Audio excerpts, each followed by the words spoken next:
Monster baru je leak pack baru untuk Monster Galaxy Card yang bernama Pack Champion Rise. Bukan tu je, tapi Monster pun ada leak banyak lagi card, dan Monster baru je tambah something yang boleh menggegarkan komuniti MGC. So kalau korang tak tahu lagi, Monster baru je post dekat Facebook Monster Galaxy Card. Lepas tu dia ada tulis lah, macam baru nak mula main Monster Galaxy Card, jangan risau, kami ada buku panduan lengkap khas untuk anda. Lepas tu dia ada gambar ni. So dalam Google Drive tu lah, Monster dia bawa macam reveal lah pack baru, pack Fiesta baru dan juga mekanik baru untuk Monster Galaxy Card datang lah. Bila awak buka rulebook tu, dia ada gambar depan macam ni. So macam biasa je. Lepas tu dia ada tulis macam jom main Monster Galaxy Card. Lepas tu ada macam karakter baru, ada render baru, ada Boboiboy Sopan, ada Papa Zola dengan Mama Zola. Lepas tu ada Mekamato SR punya. So mungkin yang Papa Zola dengan Mama Zola tu dia mungkin card baru kot, sebab macam yang SR Mekamato tu kan dia ambil render daripada pack Mecha Strike kan. Lepas tu Boboiboy Sopan tu kita tak nampak lagi. So mungkin tu artwork untuk card baru lah. Lepas tu bila kita scroll, ada dia tunjuk ni bahagian-bahagian card ni. Ada kad baru untuk pack Champion Rise, ada gambar Mekamato, tier B, 1 HP, 1 double attack, tak kuat pun. Lepas tu dekat efek dia, tukar kad ini dengan satu kad jadi Mekamato dari deck, kemudian aktifkan efek kad tersebut. So kalau kita guna kad ni boleh tukar terus jadi SR atau AR Mecha Gentar. Tapi yang paling pelik, kalau korang perhatikan tu, ada macam simbol apa, efek 02 tu. So tu simbol apa kan? So nanti Ashmore akan bahas untuk bahagian seterusnya. Untuk next part, kita ada macam dua jenis kad di zone aktif ni. Dia dah reveal dua tahap kedua Boboiboy ni, ada Boboiboy Blaze dan Boboiboy Ice, dan juga Boboiboy for Fire dekat kanan. So kita fokus pada Boboiboy Blaze dan Ice dulu. So dua-dua tier B, dua-dua 120 HP, 1 attack. Tapi efek dia tu, tukarkan kad ini dengan kad jenis Boboiboy Nova.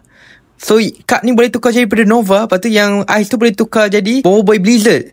So maksudnya confirm lah untuk Baraju ni ada Boboiboy Nova dan juga Boboiboy Blizzard. So macam pada orang tengok ni macam dah kena spoil lah sikit, tapi dekat kad yang spoil for some reason. Untuk kad Boboiboy for Fire ni kan, tapi kalau korang sedar, dia dah tak ada dah bintang rating untuk apa kad Boboiboy ni. So ada macam tier A je. So tier A 220 HP, 180 attack, dan efek dia setiap kali kalau hosong, alihkan satu kad dari bahagian atas deck pihak lawan ke zone kalah. So macam shit jugalah efek dia, tapi at least something. Tapi kalau korang tak sedar, dekat bawah tu dia tulis 37/90.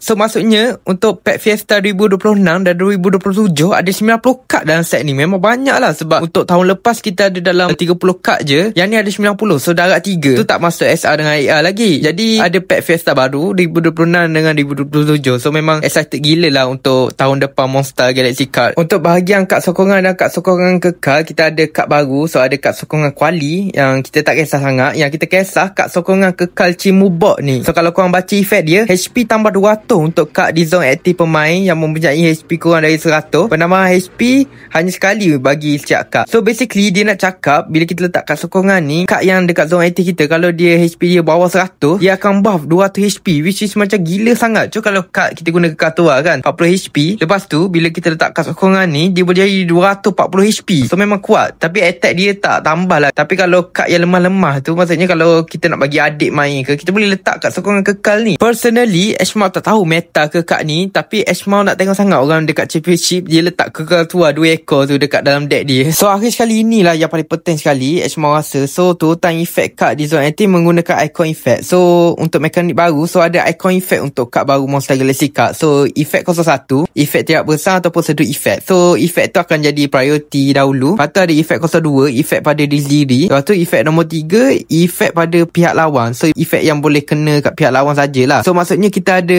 icon effect, dan icon effect ni akan ada dekat kad baru untuk Monster Galaxy Card. Macam example ni lah, dia ada tunjuk Kakatua lawan Tumbosaurus Rex. So Kakatua efek 02, tapi Tumbosaurus Rex ia efek 03. So bila korang main ni tak perlu pening lah efek mana yang jalan dulu, sebab dekat kad baru nanti akan ada icon. Dekat rulebook pun ada tunjuk lah nama kad, lepas tu nombor dia lah. So Ashmore akan tunjuk, kalau korang nak pause lah, tapi Ashmore tunjuk sekejap je. So untuk semua kad tu dah ada nombor lah giliran dia untuk efek. So untuk recap, kita dapat tengok apa kad baru untuk pack Champion Rise. Lepas tu kita dapat pack Fiesta 2026 dan 2027 baru. Lepas tu ada reveal Boboiboy Nova dengan Blizzard. Lepas tu ada icon effect tu lah. By the way, kalau korang tengok video ni sampai habis, korang komen Team Bara banyak dekat comment section, sebab banyak orang suka team saja Boboiboy Ice, tapi Ashmore suka Boboiboy Blaze. So korang komen je Team Bara, Ashmore akan heart dan juga reply dekat komen korang. So terima kasih tengok video ni, dan Assalamualaikum.